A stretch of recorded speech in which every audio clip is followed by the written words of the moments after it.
It was a normal day on Earth. People were going to work. Children were playing outside, and the sky was clear and bright. No one expected anything to change. In a busy city, cars moved slowly in traffic. People checked their phones, and street vendors called out to customers. Everything felt usual, calm, and safe. Then something strange happened. A shadow moved across the ground. At first it was small, like a cloud passing by. But there were no clouds in the sky. People looked up in confusion. What they saw made their hearts stop. A massive object was floating high above the city. It was not a plane, not a drone, not anything human. It was huge. So huge that it blocked the sunlight. Within seconds, more shadows appeared. Not just one, but many, across the world. The same thing was happening. In different countries, over oceans, over mountains, giant alien warships had appeared. Silent and still, people started recording videos. Shouting, running, some froze in fear. Social media exploded with clips of the sky filled with dark shapes. Governments reacted quickly. Fighter jets were launched, sirens filled the air. Soldiers prepared for war, but something was wrong. As jets flew closer to the ships, their systems started failing. Screens went black, engines struggled, and pilots lost control. One by one, the jets were forced to turn back. It was like the ships were surrounded by an invisible power. Something that humans did not understand. Then the power went further. Phones stopped working, the internet went down. Satellites in space went silent, the entire world felt cut off. Like something had taken control, panic spread everywhere. People tried to call their families, but nothing worked. News channels showed only one thing, the sky filled with unknown ships. And still, the ships did nothing. They did not attack, they did not fire. They just stayed there, watching, waiting. Hours passed, and the silence became more terrifying than any explosion. Then, one of the ships began to move. It slowly descended from the sky. Coming closer to the ground, its size became even more clear. It was larger than entire buildings, larger than anything humans had ever created. People ran as it came down. Some screamed, others prayed. Cars crashed as drivers lost focus. Chaos filled the streets. The ship stopped just above the city, not touching the ground, but close enough to feel its presence. A deep humming sound filled the air. Low and powerful, from the bottom of the ship, a light appeared. A beam, bright and cold, slowly moved across the streets, scanning everything below, buildings, cars, and people. Those caught in the light felt something strange, like their bodies were being pulled. Like gravity itself had changed, and then it happened. A group of people standing under the beam suddenly lifted into the air, their bodies rising slowly, without control, without sound. They tried to scream, to grab onto something, but it was useless. They were pulled higher and higher. Moving toward the ship, others watched in horror, unable to move, unable to understand what they were seeing. The people reached the bottom of the ship, and then, in a single moment, they disappeared inside. The beam moved again, searching for more, across the city, and across the world. The same scene repeated.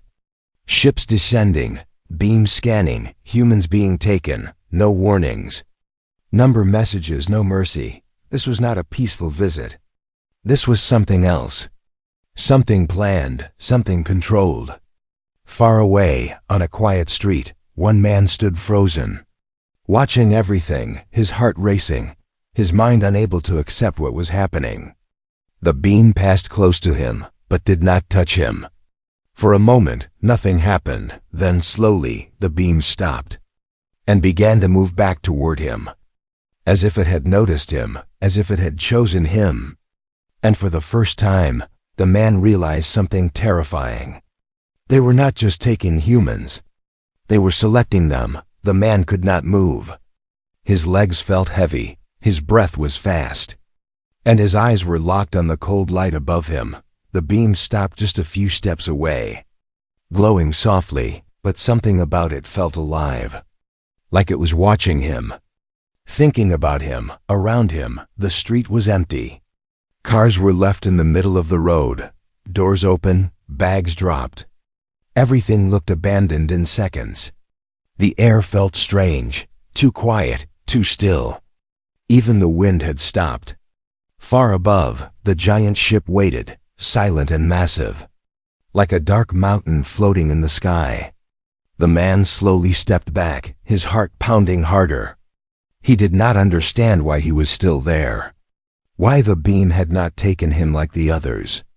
Then the light moved again, but not toward him. It shifted away, scanning another part of the street, and in seconds, more people were lifted into the air, their bodies rising without control, disappearing into the ship.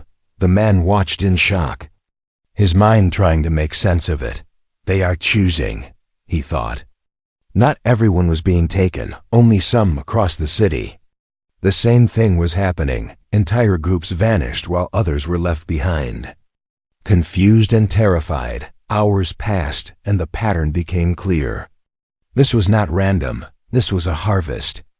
In another part of the city, soldiers had taken positions, hiding behind damaged vehicles, aiming their weapons at the sky, waiting for a chance. "Fire only if they come closer," their leader whispered, his voice shaking but controlled. They watched as a ship descended near a large building, its beams slowly moving across the ground. One soldier could not wait. Fear turned into anger, and he fired his weapon toward the ship. The bullets never reached it. They stopped in the air, frozen for a second, then dropped to the ground like they had lost all power. The soldiers stared in disbelief. Then something changed. From the side of the ship, a small opening appeared, smooth and silent. A figure stepped out. It was tall, much taller than a human, its body thin but strong, its skin dark and smooth like metal. Its face had no clear emotion, no fear, no anger. It looked down at the soldiers, not moving, not reacting, just observing. The air around it seemed to bend slightly, like the space itself was not stable. The soldiers raised their weapons again. But this time, no one fired. They were afraid. The figure lifted one arm slowly, and in that moment, every soldier felt a pressure, like something was pushing them down.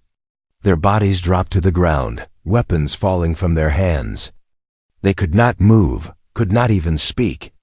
The alien did not attack, did not rush. It simply watched them for a few seconds.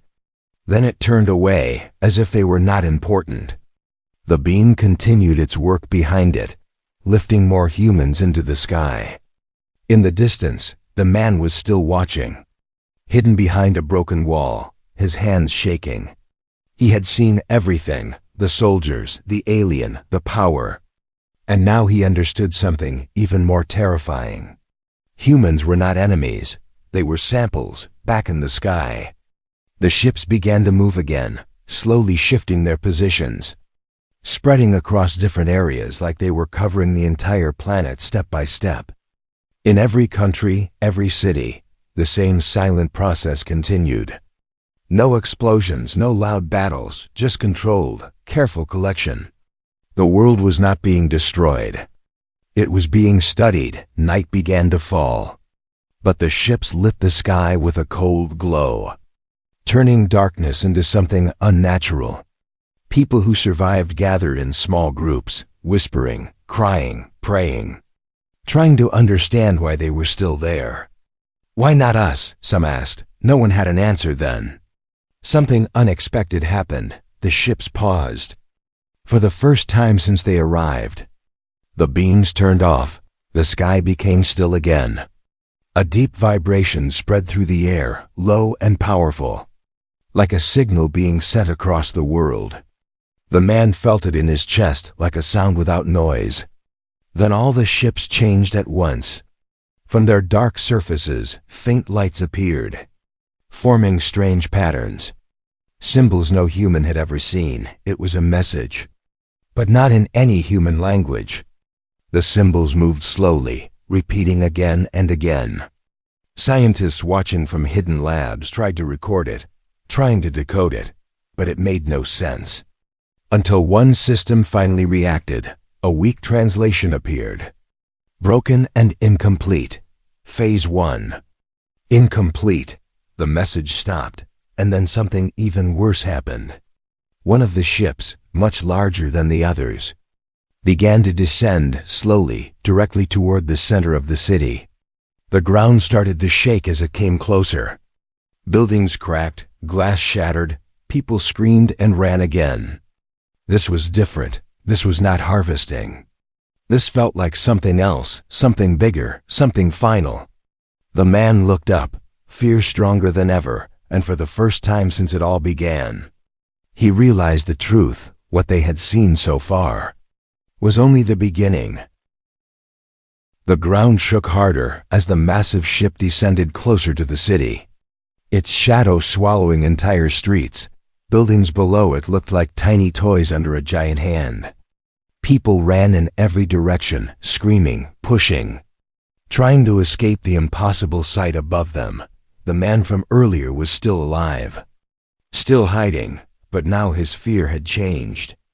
It was no longer just confusion. It was anger mixed with survival instinct. "Why are they doing this?" someone shouted in the distance. But no answer came, only the sound of collapsing structures. Then something changed in the chaos. A loud explosion echoed far away. Not from the aliens, but from human weapons. The military had stopped waiting. Across the city, tanks moved into position. Soldiers regrouped, and command centers that were still functional sent final orders. "If they are taking our world, we fight," a commander said firmly, his voice shaking but determined. Missiles were launched into the sky, leaving bright trails behind them, moving directly toward the alien ship that was still descending. For a few seconds, hope returned to some people. But that hope did not last long. The missiles reached the ship. And then something unbelievable happened. They stopped in mid-air, frozen like invisible hands had grabbed them. The sky itself seemed to hold them still. Then slowly, all missiles turned around and dropped harmlessly into the ocean or empty land without exploding. The soldiers watched in silence, realizing the truth. Their strongest weapons meant nothing. Still, humanity did not stop in hidden military bases. Scientists and engineers worked together, trying to find any weakness, any signal, anything that could be used.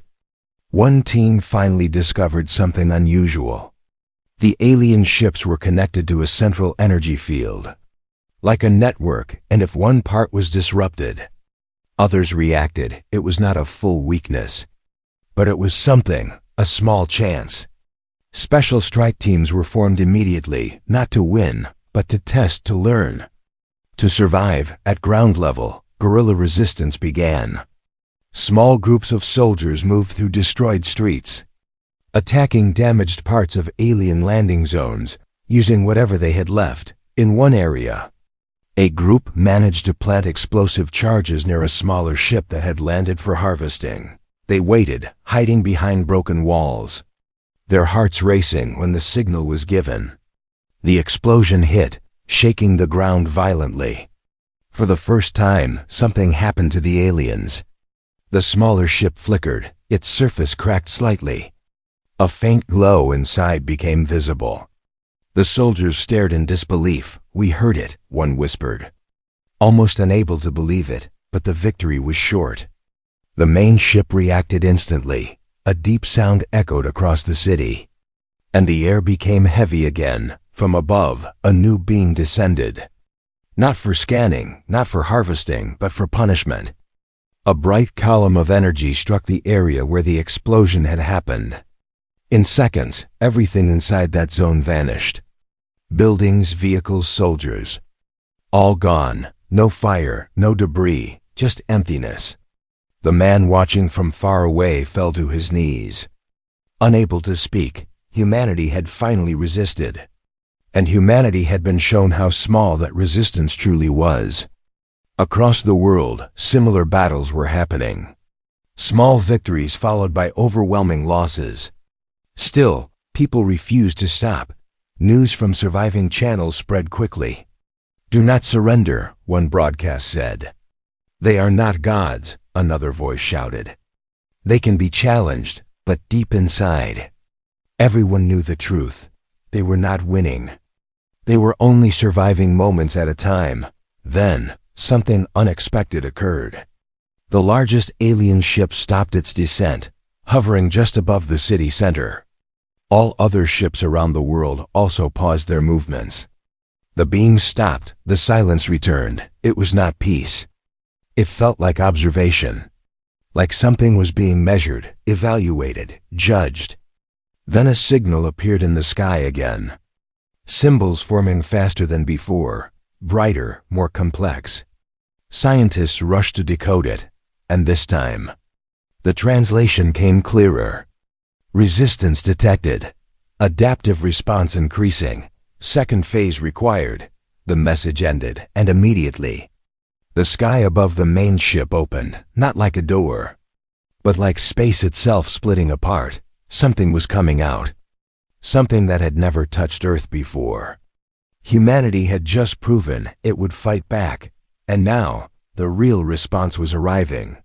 The sky above the city was no longer normal. It looked broken, like reality itself had opened a crack.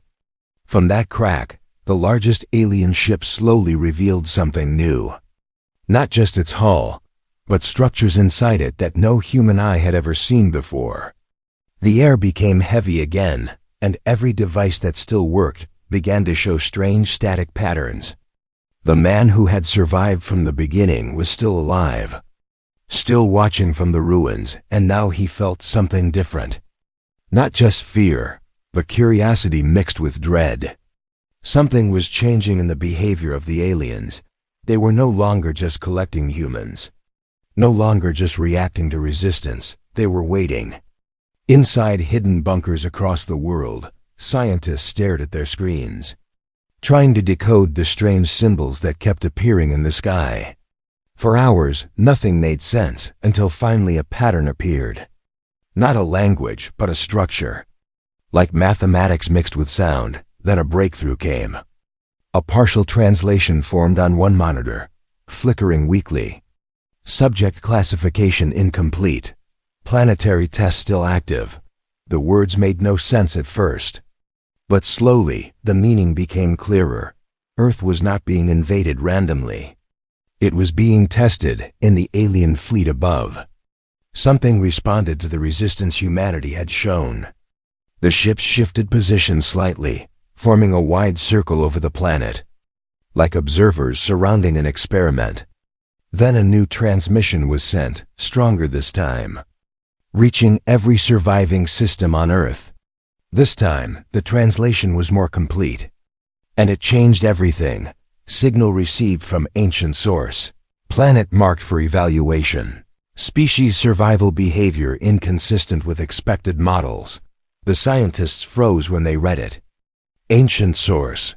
Earth was not just discovered now. It had been marked long before. Far above the city, inside the main alien ship, a massive structure slowly activated, glowing lines spreading across its interior like veins of light. It was not a weapon, it was a memory system, a record of something that humans were never supposed to see. Suddenly, a projection appeared in the sky, visible to every surviving human on Earth. Images formed in the clouds, showing planets, stars, and civilizations rising and falling. The aliens were not just visitors, they were watchers, recorders of life across galaxies, and Earth was just one entry in a long list. But something about Earth was different. The projection shifted, showing early Earth history. Primitive life, early humans, survival, wars, rebuilding, repeating cycles of destruction and growth. Then the message continued. Humanity shows abnormal resilience. Repeated recovery after collapse detected. Defiance rate exceeds predicted biological limits.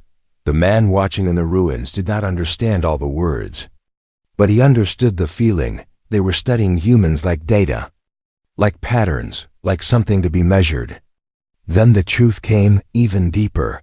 A second layer of the message activated. Previous civilizations tested on adjacent systems failed evaluation. Earth selected as final comparison point. It meant Earth was not the first. Others had been tested before, and they had failed, and now Earth was next. Inside the alien fleet, smaller ships began moving again. But not for harvesting this time. Instead, they formed observation points, scanning entire regions, recording every human action, every fight, every reaction. It was no longer chaos, it was study. In hidden military bases, humanity tried to respond, but the scale of understanding was too far apart. "We are not being attacked," one scientist said quietly. "We are being evaluated." The commander looked at him and replied, "Then we passed the test." But no one knew what passing meant. Then something unexpected happened again.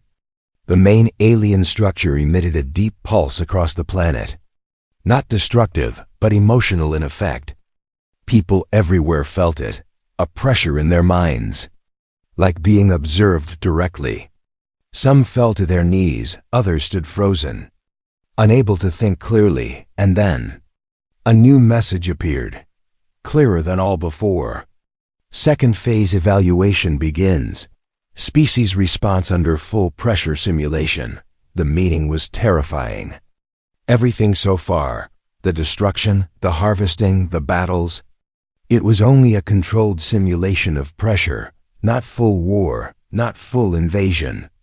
Just testing limits. The man clenched his fists, realizing something painful. If this was not even real war, then humanity had not yet seen what they were truly capable of, or what the aliens truly were. The sky above began to darken again, not from night, but from energy gathering inside the ships. Something was preparing to begin. Something larger than anything so far, and for the first time, even the aliens seemed to be waiting for a response. As if Earth itself had become the final question, and humanity was expected to answer. The sky over Earth no longer looked like a sky. It looked like a ceiling made of machines, alive and watching. The alien fleet had fully surrounded the planet now, forming a wide, silent net in orbit. Every ship perfectly positioned like pieces on a board. On the ground, humanity was broken into scattered survival zones. Cities in ruins, communication unstable, hope fading but not gone. In one underground command center, deep beneath the remains of a capital city, the last global meeting was happening. Leaders, scientists, and military commanders from different nations were connected through weak emergency links. The room was dim, powered by backup systems, screens flickering with alien symbols and incomplete translations. The man who had survived earlier was now there too. Not as a soldier, but as a witness, someone who had seen too much to stay silent. A scientist spoke first, her voice calm but tired. "They are not attacking us like normal invaders," she said. "They are controlling the entire environment." "We are inside a system," a commander replied sharply. "Then we break the system." Silence followed that statement, because no one was sure if that was even possible. Outside, the alien ships began another phase. Energy fields spreading across the atmosphere like invisible waves, affecting weather, signals, even human emotions. People on the surface reported feeling pressure in their minds, like invisible eyes were watching every thought. Back underground, a final plan was forming. Not because it was guaranteed to work, but because doing nothing meant total surrender. The scientists had discovered something important during the last hours of analysis. The alien network was not fully independent. It relied on a central synchronization core inside the largest ship. If that core could be disrupted, even briefly, the system might lose coordination. It was not destruction, it was interruption. A window, not a victory. The plan was simple in idea, but almost impossible in execution. A strike team would be sent toward the main ship using captured alien energy fragments. Modified into a focused disruption pulse, it was not a weapon that would explode. It would destabilize the alien control field for a short time, just enough for a second strike team to enter deeper. But everyone understood the truth. The first team would likely not return. In a quiet corner of the command center, volunteers stepped forward, soldiers, engineers, even civilians. No one was forced. But no one stepped back either. A young pilot spoke quietly. "If they are watching everything, then let them see this." The room did not respond. But no one disagreed. Elsewhere, preparations began quickly. A modified aircraft, half human design, half alien salvage technology, was assembled from wreckage. Its purpose was not survival, it was speed. Getting close enough to the main ship to deploy the disruption core, inside the alien fleet above. Sensors detected unusual activity for the first time. Humanity was preparing something structured, coordinated, intentional. The ships did not attack immediately, instead they observed. As if waiting to see what humans would choose when given no good options, the strike team boarded the craft. Inside it was tight, loud, and unstable. Warning lights blinking constantly as alien energy systems were pushed beyond safe limits. The pilot looked at the others and said, "We don't win by strength. We win by timing." Then the craft launched. It shot upward through broken clouds, entering the lower atmosphere where alien drones immediately reacted. Beams of light crossed the sky, trying to intercept. But the craft moved unpredictably, using unstable gravity shifts to avoid direct hits. On the ground, people watched silently, knowing what it meant. This was not a battle for survival anymore. This was a message. As the craft approached the outer layer of the alien formation, the main ship finally responded directly. A deep tone echoed across the sky, shaking everything below. Smaller ships moved into position to intercept, forming a protective barrier. Inside the command center, alarms triggered instantly. "They know," someone said. The strike team had seconds now, not minutes. The pilot tightened his grip and said, "Deploy everything." The energy core activated, glowing bright blue inside the craft. Unstable and dangerous, outside, alien defenses intensified. Beams locking onto the craft from multiple directions. But the pilot held course, straight toward the center of the formation. The final message from Earth was not a surrender. It was movement, a decision made under impossible pressure. Inside the alien fleet, something unusual happened. The ships did not immediately destroy the craft. They adjusted, tracked, and watched, as if the system itself was curious. The craft reached critical distance, and then, the core was released. A sudden pulse of energy erupted outward, not an explosion, but a wave that disrupted signals, systems, and coordination across nearby ships. For a brief moment, the alien formation broke pattern. The sky above Earth flickered. Unstable, disordered, and in that moment of chaos, humanity made its move. A second hidden signal was launched from the ground, synchronized with the disruption, aiming directly at the main ship's control structure. Everything depended on seconds now, and for the first time since the invasion began. The alien fleet did not respond immediately. They paused, as if something unexpected had finally happened. As if humanity had done the one thing they were not fully prepared for. And in that silence, the last plan reached its most dangerous moment. Execution. The sky did not explode, it shifted. Like reality itself had been disturbed by something far beyond human understanding. The disruption pulse from the strike team spread through the alien formation like a ripple in still water, breaking perfect alignment for the first time since their arrival. For a few seconds, the entire alien fleet above Earth looked unstable. Ships drifting slightly out of formation, energy lines flickering, signals breaking and reconnecting on the ground. The command center held its breath. Screens filled with static, operators frozen in silence, waiting to see if anything would change. The man who had survived everything so far stood at the back of the room. His hands clenched, eyes fixed on the main display showing the sky. "Did it work?" someone whispered, but no one answered then. Something happened that no one expected. The largest alien ship did not retaliate immediately. Instead, it slowly rotated in the sky, exposing its underside completely to Earth for the first time. Massive structures unfolded from its body, not weapons, but layered systems. Glowing patterns, rotating rings of energy. It was not preparing to attack, it was revealing itself. Inside the alien network, signals surged rapidly, trying to correct the disruption, but the interference had already spread further than planned. The smaller ships tried to restore coordination, but for a brief moment, they were no longer fully synchronized. That moment changed everything. Across Earth, something else activated. Hidden sensors in the alien ships began transmitting internal data outward unintentionally due to the disruption. Human scientists intercepted fragments instantly, decoding faster than before. What they saw made the entire room go silent. The aliens were not just powerful machines or warships.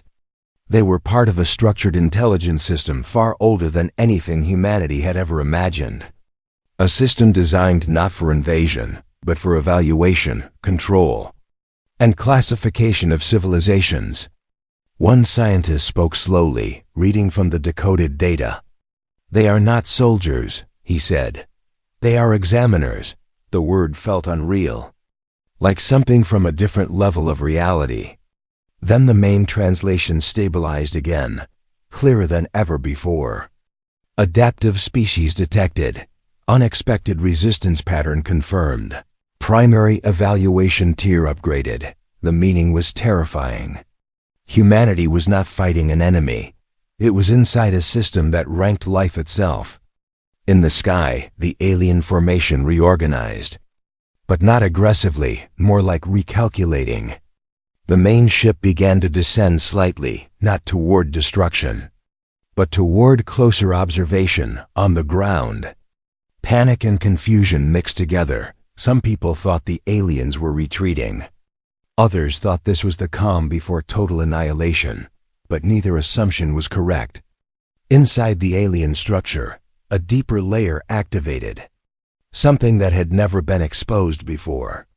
A massive internal core lit up, sending a wave of energy across the fleet, restoring partial synchronization at the same time.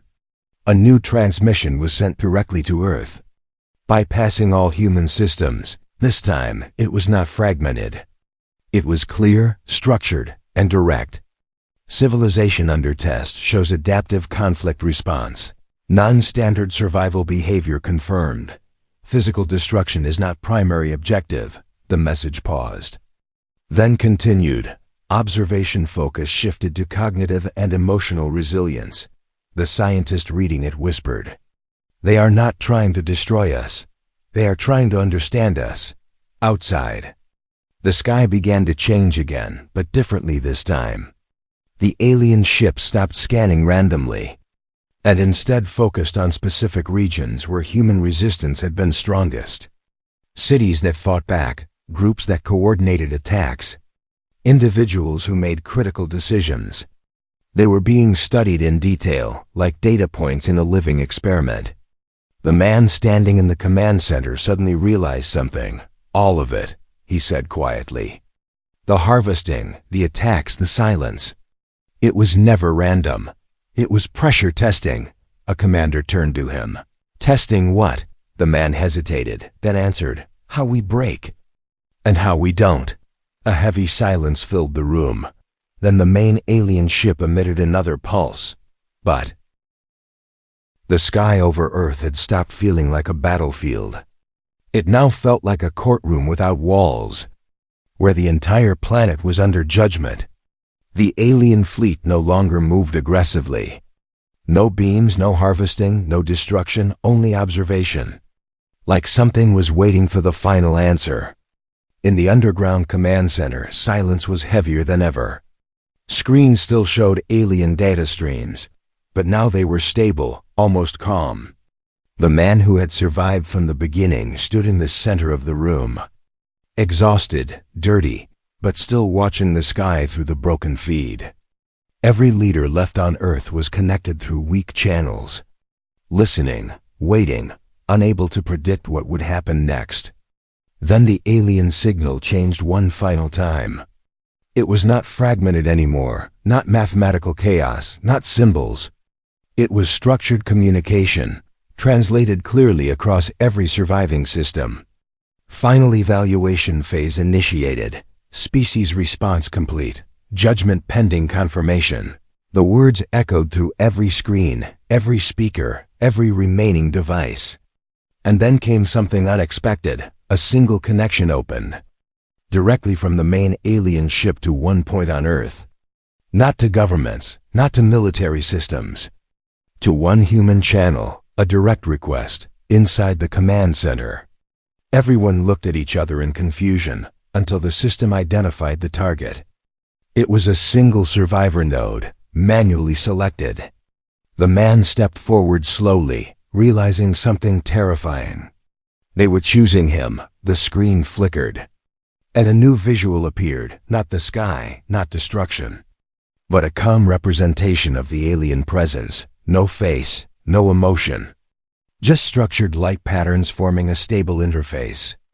A voice came through, not sound exactly, but translated thought. Representative unit required. Communication threshold reached. The scientists looked at each other in shock. They want a human voice, one whispered. The man hesitated, then stepped closer to the console. His hands were shaking, but his voice came out steady enough. "What do you want?" he asked. There was a pause, long and heavy, then the response came. Clarification of intent. Humanity did not understand at first. A commander leaned forward. "Intent," he repeated. The alien system continued. Species demonstrates persistent resistance beyond survival threshold. Behavior not aligned with predicted collapse models. Final classification requires confirmation of purpose. The man slowly understood. They were not asking about weapons or technology. They were asking why humans refused to give up. Across the room, people looked at each other, realizing the weight of the question. It was not about strength. It was about meaning. The man took a deep breath and spoke again. "We survive because we exist," he said. "We resist because we are alive." The alien system processed this slowly, then responded. Survival is expected biological function. Resistance beyond survival requires explanation. Silence filled the room again. Then another voice from Earth joined the channel. A scientist this time. "Because we remember," she said. "We learn, we rebuild, we do not stop." The alien system paused again. In the sky above, ships subtly shifted positions. Not in attack formation, but in recalibration. Something was changing in their assessment. The final transmission began forming. Adaptive civilization detected beyond standard parameters. Emotional persistence factor unclassified. Self-sacrifice behavior observed. The man stepped closer again. "So what happens now?" he asked. The answer came slowly. Outcome not destruction. Outcome classification complete. And then the sky changed. All alien ships stopped moving at once. Perfectly synchronized again, but instead of descending or attacking, they began to rise slowly away from Earth's atmosphere. Confusion spread instantly. "Are they leaving?" someone shouted. No one had an answer. The alien system sent one final message. Earth classified as non-standard resilient civilization. Final designation. Unresolved adaptive species. Further observation scheduled, and then the ships began to disappear into the darkness of space, one by one, silently. The sky slowly returned to normal, but not fully.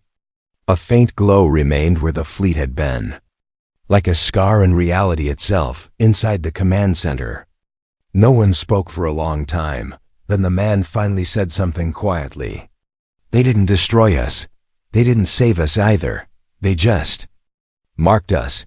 Outside, survivors stepped out into broken cities, looking at the sky that no longer held warships, but no one felt peace.